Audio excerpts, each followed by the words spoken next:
فضائل درود میں ملتی ہیں، جمعرات کی رات اور جمعے کا دن یہ خاص درود پاک پڑھنے کا وقت ہے۔ جمعرات کی رات کوئی نارمل نائٹ نہیں ہے، یہ کوئی جس کو آپ کہیں کہ جیسے پورا ہفتہ ہے ویسے ہی جمعرات کی رات ہے، ایسا نہیں۔ جمعرات کی رات کو بچپن سے ایک جملہ آپ نے بھی سنا ہے، میں نے بھی بزرگوں کو سنا کہ جمعرات بھری مراد، جمعرات کو مرادیں بھری جاتی ہیں۔ ہمارے استاد صاحب ایک بات کہا کرتے تھے کہ بزرگوں کی بات جو ہے نا وہ فضول نہیں ہوتی، بزرگوں کی اکثر باتوں کی کوئی نہ کوئی اصل ہوتی ہے، پیچھے کوئی نہ کوئی وجہ ہوتی ہے۔ تو یہ جو جمعرات بھری مراد ہے نا، یہ بچپن سے سنتے رہے، پھر جب بڑے ہوئے کتابیں پڑھی تو پتہ چلا کہ روایتوں میں یہ مضمون ملتا ہے کہ جمعرات کو مانگی جانے والی دعائیں رد نہیں کی جاتی، یعنی دوسرے لفظوں میں مرادیں بھر دی جاتی ہیں، مرادیں پوری کر دی جاتی ہیں جمعرات۔ پھر دوسری بات، چونکہ جمعرات بیسیکلی یہ جمعے کی رات ہے، اس لیے اس کو جمعرات کہا جاتا ہے، یاد رکھیے۔ اور جمعہ جو ہے وہ اتنا امپورٹنٹ ڈے ہے، اتنا مبارک دن ہے کہ سورہ جمعہ قرآن میں جمعے کی فضیلت بیان کرنے کے لیے، اس کی اہمیت بیان کرنے کے لیے ایک پوری سورت سورہ جمعہ کے نام سے قرآن پاک میں جگمگا رہی ہے۔ اور جمعے کی ایک نیکی، سبحان اللہ، علماء فرماتے ہیں کہ جمعے کو کوئی شخص ایک نیکی کرے اسے 70 ٹائمز یعنی 70 گنا زیادہ ثواب ملتا۔ تو یہ جمعرات شروع ہوئی نا، نیکیوں کا سمجھ لیں میٹر شروع ہو گیا ہے۔ آپ جو بھی نیکی کریں گے اللہ بڑا کریم ہے، اس کے خزانوں میں کمی نہیں، یہ نیکیاں ملٹی پلائی ہونا شروع ہو گئی ہیں، سبحان اللہ۔ جبھی جمعے کے دن اگر حج آ جائے تو علماء فرماتے، مفتی احمد یار خان نجوی فرماتے، جو جمعے کو حج آ جائے تو وہ 70 حج کے برابر ہے، اسی لیے اس کو حج اکبر بھی کہا جاتا ہے، اکبری حج بھی کہا جاتا ہے۔ تو بہرحال بہت ساری فضیلتیں جمعے کے درود کی، جمعرات کے درود کی، مگر ایک عاشق رسول کے لیے ایک فضیلت بڑی کمال کی ہے کہ اللہ کے حبیب صلی اللہ تعالی علیہ وسلم فرماتے ہیں، جس کا مضمون ہے کہ اور دنوں کا درود فرشتے مجھ تک پہنچاتے ہیں، مگر جب جمعہ کا دن آتا ہے تو میں درود براہ راست خود سماعت کرتا ہوں۔ جو بیچ میں فرشتوں کا واسطہ ہے نا وہ بھی ہٹ جاتا ہے، اب غلام درود پڑھتا ہے، آقا سماعت کرتے ہیں۔ ڈائریکٹ ڈائلنگ ہے بھائی، جمعرات کی رات اور جمعے کا دن براہ راست رابطہ ہے، جتنا ہو سکے جمعرات کی رات بھی جمعہ کا دن بھی کثرت سے درود پاک پڑھ کر گزارا کریں۔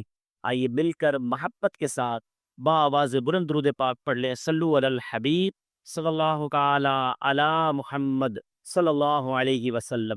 ماہ سفر المظفر جاری ہے اور یہ مہینہ برکتوں والا بھی ہے، رحمتوں والا بھی ہے، بڑے تاریخی واقعات بھی اس میں ہوئے ہیں، مگر بدقسمتی سے سفر کے حوالے سے بھی کچھ دنوں اور کچھ فگرز یعنی عادات کے حوالے سے بھی، عدد کے حوالے سے بھی لوگوں میں عجیب عجیب وہم پھیلائے جاتے ہیں۔ سفر کا مہینہ بڑا منحوس ہوتا ہے، فلاں دن اچھا نہیں ہوتا ہے، فلاں نمبر اچھا نہیں ہوتا ہے، عجیب عجیب باتیں اور بدشگونیاں اور جس کو آپ کہیں غلط فہمیاں پھیلائی جاتی ہیں۔ آج اگر آپ غور سے بیان سنیں گے تو بہت ساری غلط فہمیاں جو ہیں وہ دور ہو جائیں گی، اور یہ سیکھنے کو ملے گا کہ کیا کوئی واقعی دن، مہینہ، شخص، عدد، گھڑی، کوئی عمل ایسا ہوتا ہے کہ جس کی وجہ سے یہ منحوسیت آ جاتی ہے، بدشگونی ہو جاتی ہے، کام خراب ہو جاتا ہے۔ توجہ سے سنیے گا، انشاءاللہ آج کا بیان نارمل جو ہمارا بیان ہوتا ہے اس سے کچھ ہٹ کر ہے، مگر بڑا کمال کا ٹاپک ہے اور بڑی معلومات آج آپ کی معلومات میں اضافہ ہوگا۔ منقول ہے کہ ایک شخص کے بارے میں آتا ہے کہ اس کے بارے میں آتا ہے کہ ایک بادشاہ جو ہے اپنے وزیروں مشیروں کے ساتھ دربار میں موجود تھا کہ کالے رنگ کے آدمی کو، کالے رنگ کا تھا اور ایک آنکھ والا تھا، اس کو بادشاہ کے سامنے پیش کیا گیا، اور لوگوں کو شکایت تھی کہ بادشاہ سلامت یہ اتنا منحوس ہے کہ جو اس کی شکل دیکھ لیتا ہے اسے ضرور کوئی نہ کوئی نقصان اٹھانا پڑتا ہے۔ آپ مہربانی کریں اس بندے کو ملک سے باہر نکال۔ جس نے بھی اس کو دیکھا ہے نا اس کا کام خراب ہی ہوتا ہے۔ تھوڑی دیر سوچتے کے بعد بادشاہ نے کہا کہ پہلے میں جو ہے نا اس پر تجربہ کروں گا، ایک بندے کے بارے میں ڈیسیژن لینے سے بہتر ہے ایک تجربہ میں بھی کر کے دیکھتا ہوں۔ بادشاہ نے آرڈر دے دیا کہ صبح سویرے اس بندے کا چہرہ مجھے دکھانا سب سے پہلے، اس کے بعد میں اپنا دن اسٹارٹ کروں گا۔ ایسا ہی کیا گیا، بادشاہ سلامت کے سامنے وہ کالے رنگ کا ایک آنکھ والا آدمی کھڑا کر دیا گیا، ارلی ان دا مارننگ، صبح ہی صبح۔ بادشاہ اس کو دیکھا، اس نے واپس پلٹ کر آیا، اپنے کام کاج اس نے پلان شروع کیا، دن شروع کرنے کی تیاری کی۔ ابھی لباس تبدیل کر کے اس نے چپل میں پیر ہی ڈالا تھا کہ جوتے کے اندر ایک زہریلے بچھو نے بادشاہ کو ڈنک مار دیا. بادشاہ چیخا چیخا، خادم آئے. زہر کے اثر سے بادشاہ کا رنگ نیلا پڑ گیا. محل میں شور مچ گیا کہ بادشاہ سلامت کو بچھو نے کاٹ لیا. چند لمحوں کے بعد وزیر خاص بھی پہنچ گئے. ہاتھوں ہاتھ شاہی طبیب کو بلایا گیا. ڈاکٹر آئے، بڑی مہارت کے ساتھ علاج کیا. اب بادشاہ کی جان تو بچ گئی، بادشاہ سلامت کی جان تو بچ گئی، لیکن کئی دن بادشاہ بستر پر ہی پڑا رہا، مریض ہونے کی حیثیت سے علالت کے ساتھ. اب طبیعت سمجھی تو بادشاہ نے جب طبیعت سنبھل گئی تو اسی ایک آنکھ والے بندے کو بلایا تاکہ اب اس کو سزا سنانی ہے. شکایت کرنے والوں کا کہنا ہے کہ اب اس کے منوس ہونے کا تو بادشاہ سلامت خود بھی تجربہ کر چکے ہیں. وہ شخص رو رو کر رحم کی فریاد کرنے لگا کہ حضور مجھے وطن سے باہر نہ نکالیں. یہ دیکھ کر وزیر کو اس پر رحم آ گیا. بادشاہ سے بولنے کی اجازت لی اور کہنے لگا، بادشاہ سلامت، آپ نے اس کی صورت دیکھی تو آپ کو بچھو نے کاٹ لی. صبح صبح آپ نے اس کی صورت دیکھی تو آپ کو بچھو نے کاٹ لیا، یہ منوس ٹھہرا. لیکن بادشاہ سلامت ایک اور بات تو سوچئے نا کہ اس نے بھی تو صبح صبح آپ ہی کا چہرہ دیکھا تھا نا، اور اس دن سے آج تک یہ بندہ قید میں پڑا ہے. تو ذرا غور کیجئے کہ پھر منوس کس کو کہیں گے آپ؟ اگر اس نے آپ کا چہرہ دیکھا ہے، آپ نے اس کا چہرہ دیکھا ہے، تو اس نے بھی تو آپ ہی کا چہرہ دیکھا تھا، اور اس دن سے لے کر اب تک یہ قید میں پڑا ہوا ہے، ظلم ہو رہا ہے اس پر. اب بادشاہ سلامت جو ہے وہ لاجواب ہو گئے، عقل مند بھی تھا. اس نے اس بندے کو معاف کر دیا کہ آئندہ کسی نے اس کو منوس کہا وہ اس کو جناب اس منوس کہنے والے کو سخت سزا دی جائے.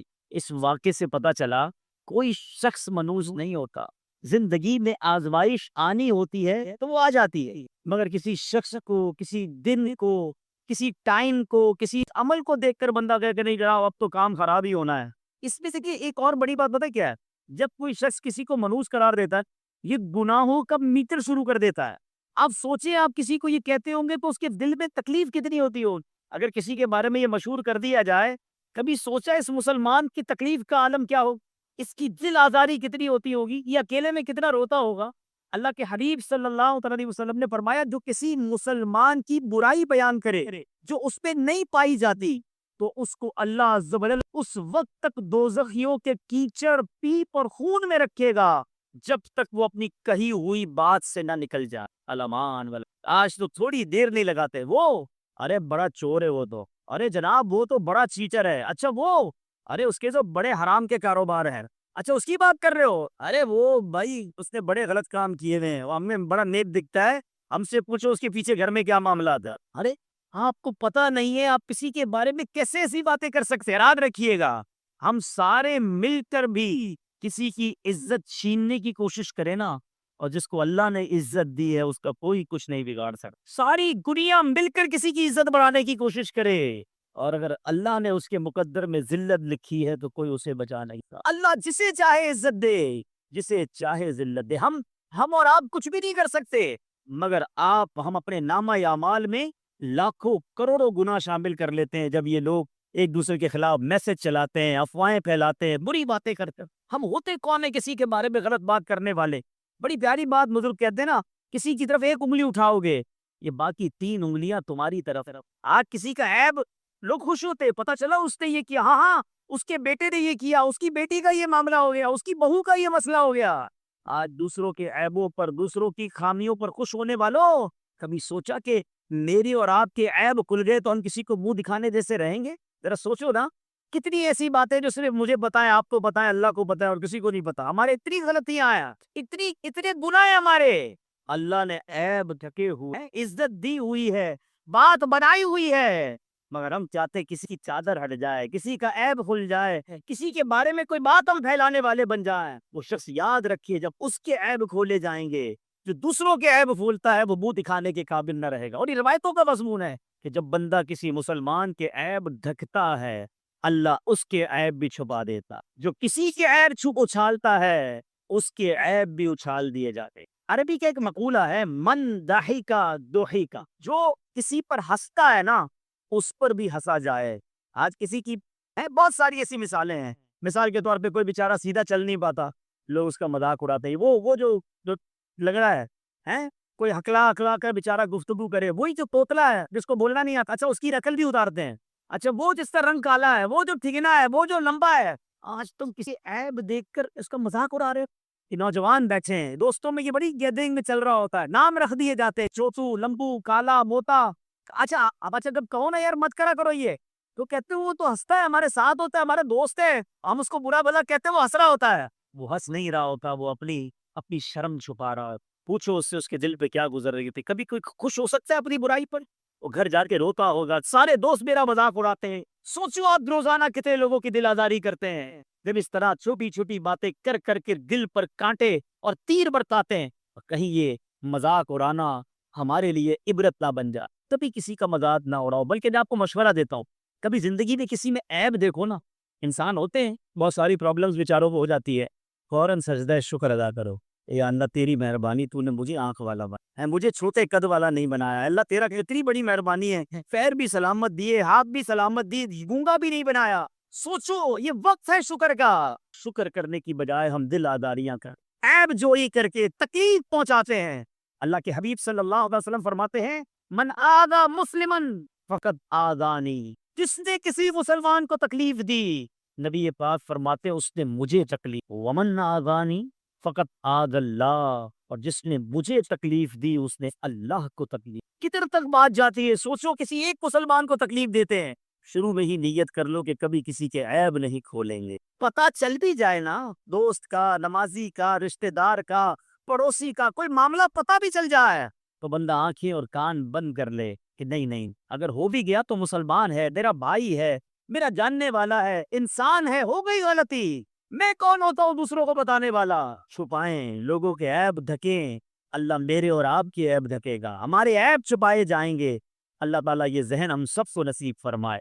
اب آئیے ہم ذرا مزید اس معاملے کو سمجھتے ہیں کہ بدشگونی لینا، منحوس کسی چیز کو سمجھنا، اسلام میں اس کی کیا حقیقت ہے۔ ایک شخص کا بیان ہے، ایک مرتبہ میں اتنا محتاج ہو گیا کہ بھوک مٹانے کے لیے مجھے مٹی کھانی پڑتی تھی، بالکل کچھ کھانے کوئی نہیں تھا، پھر بھی بڑی بھوک لگتی تھی۔ سوچا کوئی ایسا شخص مل جائے جو مجھے کھانا کھلا دے۔ چنانچہ میں ایک ایسے شخص کی تلاش میں ایران کے شہر اہواز کی طرف روانہ ہوا۔ حالانکہ میرا کوئی جاننے والا نہیں تھا، میں نے سوچا وہاں جاؤں گا تو شاید کوئی ایسا سخی انسان مل جائے۔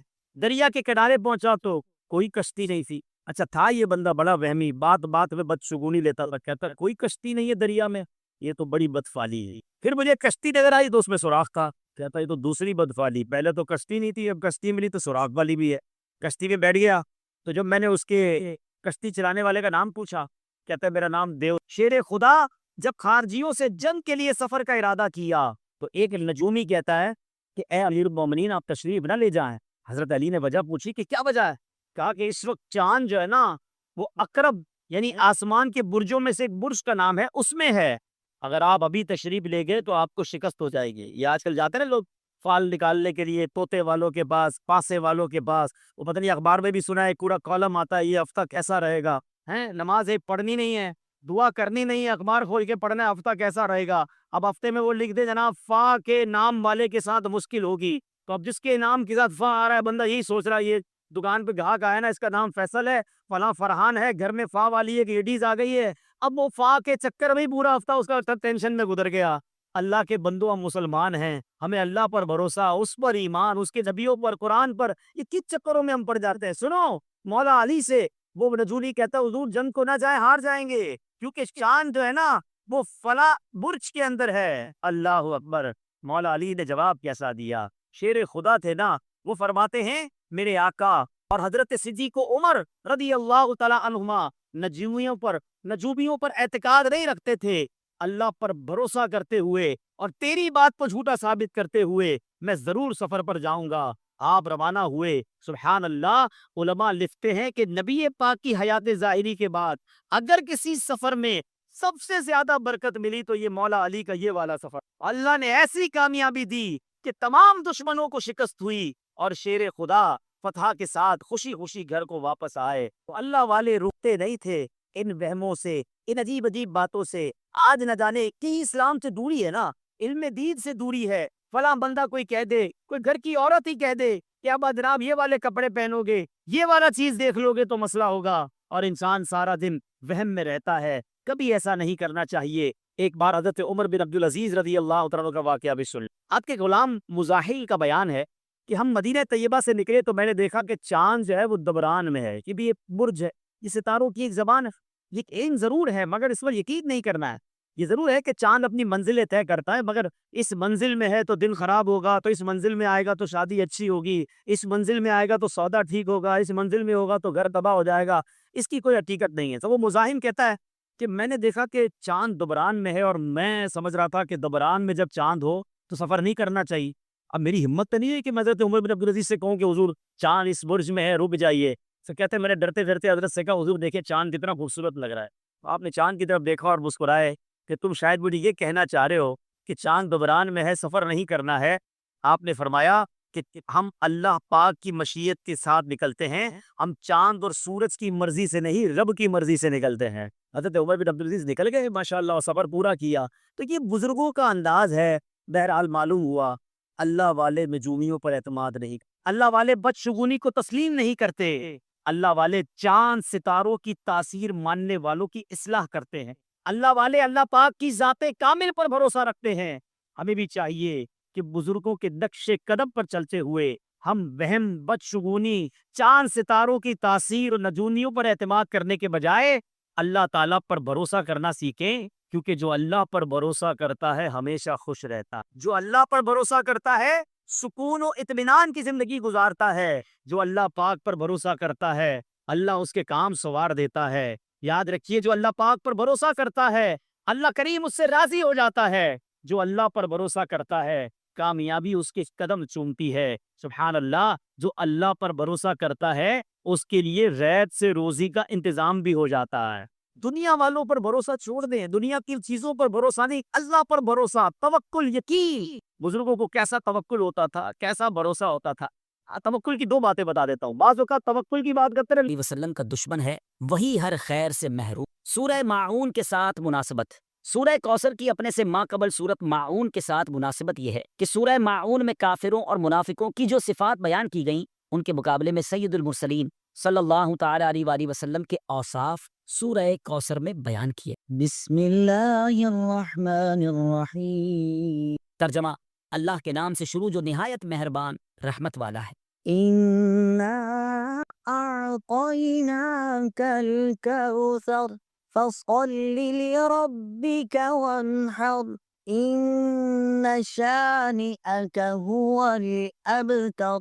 ترجمہ اے محبوب، بے شک ہم نے تمہیں بے شمار خوبیاں عطا فرمائیں تو تم اپنے رب کے لیے نماز پڑھو اور قربانی کرو، بے شک تمہارا دشمن ہی ہر بھلائی سے محروم۔ اِنَّا أَعْطَيْنَاكَ الْكَوْثَرَ، اے محبوب بے شک ہم نے تمہیں بے شمار خوبیاں عطا فرمائیں۔ تفسیر صراط الجنان میں ہے کوثر کی تفسیر میں مفسرین کے مختلف اقوال ہیں، ان سب اقوال کا خلاصہ یہ ہے کہ اے محبوب بے شک ہم نے تمہیں بے شمار خوبیاں عطا فرمائیں اور کثیر فضائل عنایت کر کے تمہیں تمام مخلوق پر افضل کیا، آپ کو حسن ظاہر بھی دیا، حسن باطن بھی عطا کیا، نسب عالی بھی، نبوت بھی، کتاب بھی، حکمت بھی، علم بھی، شفاعت بھی، حوض کوثر بھی، مقام محمود بھی، امت کی کثرت بھی، دین کے دشمنوں پر غلبہ بھی، فتوحات کی کثرت بھی، اور بے شمار نعمتیں اور فضیلتیں عطا کی جن کی انتہا نہیں۔ آیت اِنَّا أَعْطَيْنَاكَ الْكَوْثَرَ سے حاصل ہونے والی معلومات، اس سے 5 باتیں معلوم ہیں۔ نمبر 1، اللہ تعالیٰ نے اپنے حبیب صلی اللہ تعالی علیہ وآلہ وسلم کو کوثر عطا کر دی ہے، کیونکہ یہاں یہ نہیں فرمایا گیا کہ ہم آپ کو کوثر عطا کریں گے، بلکہ یہ فرمایا کہ بے شک ہم نے آپ کو کوثر عطا کر دی۔ نمبر 2، اللہ تعالیٰ کی اپنے حبیب صلی اللہ تعالی علیہ وآلہ وسلم پر یہ عطا ان کے نبی اور رسول ہونے کی وجہ سے نہیں، بلکہ آپ علیہ الصلوۃ والسلام کی ذات کی وجہ سے ہے، جو شان محبوبیت کی صورت ہے، کیونکہ یہاں یہ فرمایا ہم نے آپ کو عطا فرمائی، یہ نہیں فرمایا کہ اعطینا الرسول یا اعطینا النبی۔ نمبر 3، تاجدار رسالت صلی اللہ تعالی علیہ وآلہ وسلم پر یہ عطا کسی عبادت اور ریاضت کی وجہ سے نہیں ہے، بلکہ ان پر یہ عطا اللہ تعالیٰ کے عظیم فضل اور احسان کی وجہ سے ہے، کیونکہ یہاں عطا کا ذکر پہلے ہوا اور عبادت کا ذکر بعد میں ہوا۔ نمبر 4، اللہ تعالیٰ نے آپ کو کوثر کا مالک بنا دیا ہے تو آپ جسے چاہیں جو چاہیں عطا کر سکتے۔ نمبر 5، سید المرسلین صلی اللہ تعالی علیہ وآلہ وسلم کی مدحت خود رب تعالیٰ فرماتا ہے۔ اعلیٰ حضرت امام احمد رضا خان علیہ الرحمت الرحمان فرماتے ہیں اِنَّا أَعْطَيْنَاكَ الْكَوْثَرَ، ساری کثرت پاتے یہ ہیں، ٹھنڈا ٹھنڈا میٹھا میٹھا پیتے ہم ہیں پلاتے یہ ہیں. اور ایک اور جگہ فرماتے ہیں نا، اے رضا خود صاحب قرآن ہے مداح ہے حضور، تجھ سے کب ممکن ہے پھر مدحت رسول اللہ. فَصَلِّ لِرَبِّكَ وَانْحَرْ، تو تم اپنے رب کے لیے نماز پڑھو اور قربانی کرو. تفسیر صراط الجنان میں ہے، یعنی اے حبیب صلی اللہ تعالیٰ علیہ وآلہ وسلم، اللہ تعالیٰ نے آپ کو دونوں جہاں کی بے شمار بھلائیاں عطا کی ہیں اور آپ کو وہ خاص رتبہ عطا کیا ہے جو آپ کے علاوہ کسی اور کو عطا نہیں کیا. تو آپ اپنے اس رب عز و جل کے لیے نماز پڑھتے رہیں جس نے آپ صلی اللہ تعالیٰ علیہ وآلہ وسلم کو کوثر عطا کر کے عزت و شرافت دی، تاکہ بتوں کے پجاری ذلیل ہوں اور بتوں کے نام پر ذبح کرنے والوں کی مخالفت کرتے ہوئے اپنے رب عز و جل کے لیے اور اس کے نام پر قربانی کرے. اس آیت کی تفسیر میں ایک قول یہ بھی ہے کہ نماز سے نماز عید مراد ہے. ان شانئک هو الابتر، بے شک تمہارا دشمن ہی ہر بھلائی سے محروم. تفسیر صراط الجنان میں ہے. شان نزول، جب سید المرسلین صلی اللہ تعالیٰ علیہ وآلہ وسلم کے فرزند حضرت قاسم کا وصال ہوا تو کفار نے آپ کو ابتر یعنی نسل ختم ہو جانے والا کہا، اور یہ کہا کہ اب ان کی نسل نہیں رہی، ان کے بعد اب ان کا ذکر بھی نہ رہے گا اور یہ سب چرچا ختم ہو جائے گا. اس پر یہ سورہ کریمہ نازل ہوئی اور اللہ تعالیٰ نے ان کفار کا بالغ رد فرمایا اور اس آیت میں ارشاد فرمایا کہ اے حبیب صلی اللہ تعالیٰ علیہ وآلہ وسلم، بے شک تمہارا دشمن ہی ہر بھلائی سے محروم ہے، نہ کہ آپ، کیونکہ آپ کا سلسلہ قیامت تک جاری رہے گا. آپ کی اولاد میں بھی کثرت ہوگی اور آپ کی پیروی کرنے والوں سے دنیا بھر جائے گی. آپ کا ذکر منبروں پر بلند ہوگا. قیامت تک پیدا ہونے والے عالم اور واعظ اللہ تعالیٰ کے ذکر کے ساتھ آپ کا ذکر کرتے رہیں گے، اور آخرت میں آپ کے لیے وہ کچھ ہے جس کا کوئی وصف بیان ہی نہیں کر سکتا. تو جس کی یہ شان ہے وہ ابتر کہاں ہوا، بے نام و نشان اور ہر بھلائی سے محروم تو آپ کے دشمن ہیں. اعلیٰ حضرت امام احمد رضا خان رحمۃ اللہ تعالی علیہ اس صورت کی تفسیر بیان کرتے ہوئے فرماتے ہیں، عاص بن وائل شقی نے جو صاحبزادہ سید المرسلین صلی اللہ تعالیٰ علیہ وآلہ وسلم کے انتقال پرملال پر حضور کو ابتر یعنی نسل بریدہ کہا، حق تعالیٰ نے فرمایا اِنَّا أَعْطَيْنَاكَ الْكَوْثَرَ، بے شک ہم نے تمہیں خیر کثیر عطا فرمائی